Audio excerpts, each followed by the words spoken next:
السلام علیکم ناظرین، آج حامد میر نے اپنے لائیو شو میں یہ انکشاف کیا کہ ججز کے گھروں میں خفیہ کیمرے لگانے کے پیچھے کون سے ہاتھ ملوث تھے اور ہیں، اور انہوں نے یہ بھی بتایا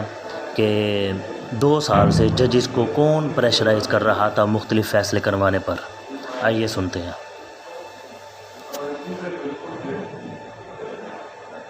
طارق فضل چودھری صاحب، یہ خط اگر آپ نے دیکھا ہو تو اس میں کچھ جج صاحبان جو ہیں انہوں نے بڑے سیریس الزامات لگائے ہیں۔ وہ کہہ رہے ہیں جی کہ ججوں کے نہ صرف گھروں کے ڈرائنگ روم بلکہ بیڈ روم میں بھی سیکرٹ ویڈیو کیمرے لگے ہوئے تھے جو کہ ان کی فیملی کی جو حرکات و سکنات ہیں ان کو ریکارڈ کر رہے تھے۔ تو آپ کے خیال میں اس کی انکوائری نہیں ہونی چاہیے؟ بسم اللہ الرحمن الرحیم۔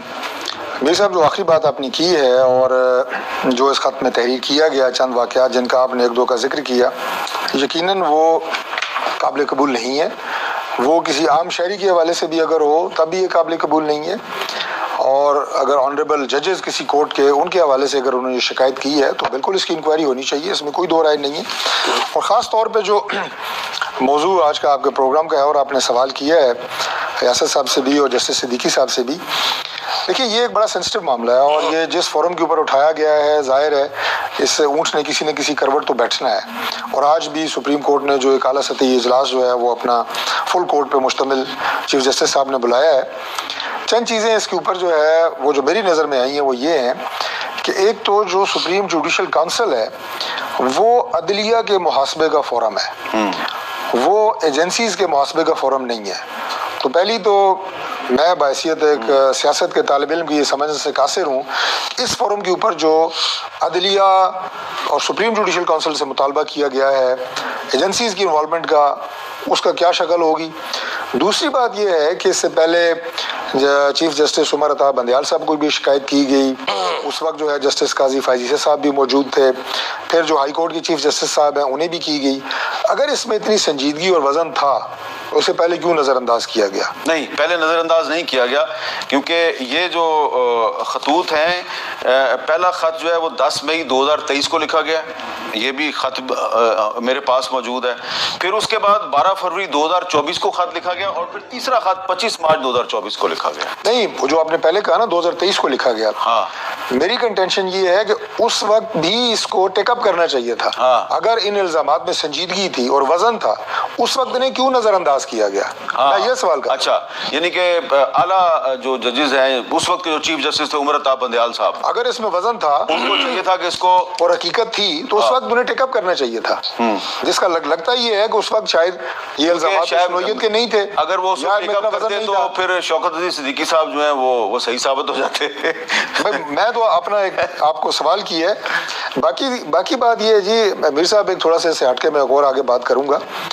وہ یہ ہے کہ جس نوعیت کا یہ معاملہ ہے، میں نے برملا آپ کو کہا ہے کہ اس نے آگے جانا ہے اور باقی ایک سیریس ایشو ہے،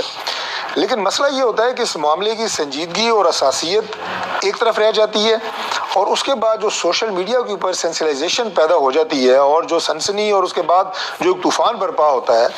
جو کہ کسی کے لیے بھی موضوع نہیں ہے، بالکل ٹھیک، نہ وہ عدلیہ کے لیے ہے، نہ وہ ایجنسیز کے لیے ہے، نہ وہ پاک فوج کے لیے ہے، نہ وہ سیاستدانوں کے لیے ہے، وہ جو ایک مربع بنتا ہے وہ میں سمجھتا ہوں کہ انتہائی خطرناک۔ اچھا، یہ ویسے میں آپ کے نوٹس میں لا رہا ہوں کہ اس وقت ان 6 جج صاحبان جو ہیں ان کے خلاف سوشل میڈیا پہ جو لوگ کمپین کر رہے ہیں ان کو ابھی چند دن پہلے 23 مارچ کو بہت سے صدارتی تمغے بھی ملے ہیں، اور وہ ان ججز کی تمغے لینے سے پہلے بھی کردار کشی کرتے رہے اور اب دوبارہ انہوں نے شروع کر دیا۔ میں تو کہتا ہوں جی کہ آنریبل ججز کی کردار کشی کرنے والوں کو بھی میں کنڈیم کرتا ہوں، اور ان کو سامنے رکھ کے، ججز کو سامنے رکھ کے ان کی تصویریں لگا کے اداروں کو بدنام کرنا، باقی لوگوں پہ چڑھائی کرنا، میں اسے بھی کنڈیم کرتا ہوں۔ بالکل ٹھیک ہے، وہ بھی کوئی خدمت نہیں ہے کسی کی۔ اچھا شوکت صدیقی صاحب، ذرا تھوڑا سا ہمیں ٹیکنیکلی یہ سمجھائیے گا کہ یہ جو جج صاحبان ہیں انہوں نے خط لکھا ہے سپریم جوڈیشل کونسل کو، تو سپریم جوڈیشل کونسل تو ججوں کے محاسبے کا ادارہ ہے، تو اس سے یہ مطالبہ کیوں کیا گیا کہ ایک جوڈیشل کنونشن بلایا جائے؟ ذرا تھوڑا سمجھائیں گا اس کا مقصد کیا ہے؟ جی میر صاحب آرٹیکل 209 سب آرٹیکل 5 کے تحت تو سپریم جوڈیشل کونسل صرف کسی بھی جج کی کیپیبلٹی ٹو بی یہ جج اور یا اگر اس کا مس کنڈکٹ کے حوالے سے کوئی ایشو ہوتا ہے تو اس کو دیکھ سکتی ہے. سپریم جوڈیشل کونسل بہرحال ایڈوائزری جورسڈکشن نہیں رکھتی. میری دانست میں یہ زیادہ بہتر ہوتا کہ یہ خط براہ راست چیف جسٹس آف پاکستان کو اور باقی جو سپریم کورٹ کے جج صاحبان ہیں ان کو بھیجا جاتا. اب سپریم جوڈیشل کونسل نے کے پاس تو کوئی جو کوڈ آف کنڈکٹ ہے یا جو 2005 کے رولز ہیں اس کے مطابق ہی اس نے ایکٹ اپون کرنا ہوتا ہے. تو میری رائے میں مجھے یہ خود میرے لیے ایک یہ بالکل درست فرمایا طارق فضل چودھری صاحب نے کہ میرے لیے یہ ایک خود حیران کن بات ہے. دیکھیں اب یہ گائیڈنس سیکھ کرنا سپریم جوڈیشل کونسل سے جی اس طرح کے ہوتے ہیں اس طرح کا کے معاملات ہیں تو ہم کیسے اس میں اپنے آپ کو کنڈکٹ کریں. دیکھیں اس کے حوالے سے جو ہم اوتھ اٹھاتے ہیں نا اس کا بنیادی دو الفاظ ہیں کہ ہم یہ جتنے بھی کیسز کا فیصلہ کریں گے وداؤٹ فیئر اینڈ فیور کریں گے. اب اس تناظر میں دیکھا جائے جو بھی اپلیکیبل لاز موجود ہیں کانسٹیٹیوشن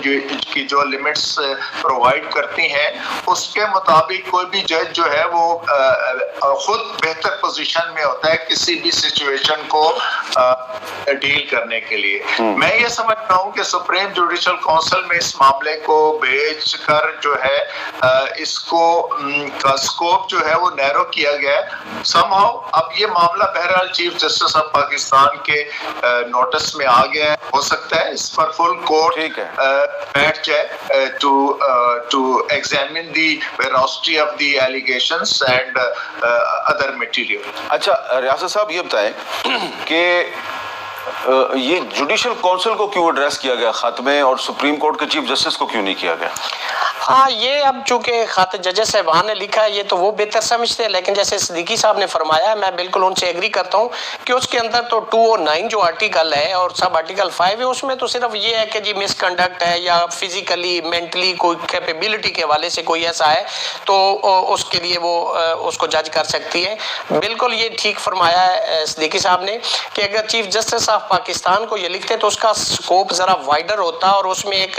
وائڈر سینس میں اس کو ایگزامن کیا جا سکتا تھا. لیکن اس کو بھی چھوڑ دیں سب سے بہتر جو ایسا اقدام ہوا ہے کہ اس میں فل کورٹ میٹنگ جو کال کر لی گئی ہے اس کے اندر چونکہ یہ میں نے پہلے کہا نا کہ یہ انپریسیڈنٹڈ ہے ہسٹری میں نہیں ہے جوڈیشل ہسٹری میں نہیں ہے پاکستان میں نہیں ہے. تو میں سمجھتا ہوں کہ آج چونکہ رولز میں بھی پرووائڈڈ نہیں ہے ایسا کوئی معاملہ پہلے ہوا ہی نہیں اس پہ کوئی قانون ہی موجود نہیں ہے تو میں سمجھتا ہوں کہ یہ ایڈوائزری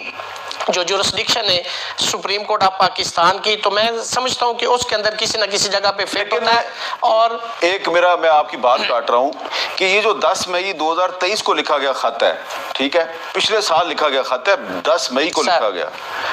اس خط میں جو جج صاحبان ہیں اور اس پہ دستخط ہیں جی 1 2 3 4 5 جج صاحبان کے اور یہ بتا رہے ہیں جی کہ جسٹس طارق محمود جہانگیری صاحب جو ہیں ان کو پریشرائز کیا جا رہا ہے کہ آپ اسلام آباد کے ایک انٹیلیجنس ایجنسی کے سیکٹر کمانڈر سے میٹنگ کریں. جب انہوں نے نہیں کی تو ان کے عزیز و اقارب کو پریشرائز کیا گیا کہ میٹنگ کرو. اور پھر ایک اور جج صاحب جو ہیں جسٹس ارباب محمد طاہر صاحب ان کو بھی پریشرائز کیا گیا کہ ایک انٹیلیجنس ایجنسی کا جو سیکٹر کمانڈر ہے اسے میٹنگ کریں. اور اس کے بعد پھر ایک اور جو خط ہے جو 12 فروری 2024 کا ہے جو کہ جسٹس عامر فاروق صاحب کو لکھا گیا اس میں تو لوئر جوڈیشری کے ساتھ جو ہو رہا ہے ظلم و زیادتی اس کا ذکر کیا گیا کہ ایک جو ایک انٹیلیجنس ایجنسی کا انسپیکٹر ہے اس نے کہا کہ چلو ایک ایڈیشنل سیشن جج کو کہ چلو تمہیں سیکٹر کمانڈر صاحب بلا رہے ہیں. جب وہ نہیں گیا تو اس بیچارے کو OSD بنا دیا گیا. تو یہ تو باتیں تو پچھلے سال سے چل رہی ہیں تو اس پہ اتنی خاموشی کیوں رہی ہے ہر طرف؟ بالکل درست فرمایا اس پہ لا تھا. میں یہ سمجھتا ہوں کہ ایسا ہونا چاہیے تھا بجائے کہ یہ خطوط لکھے جاتے. جو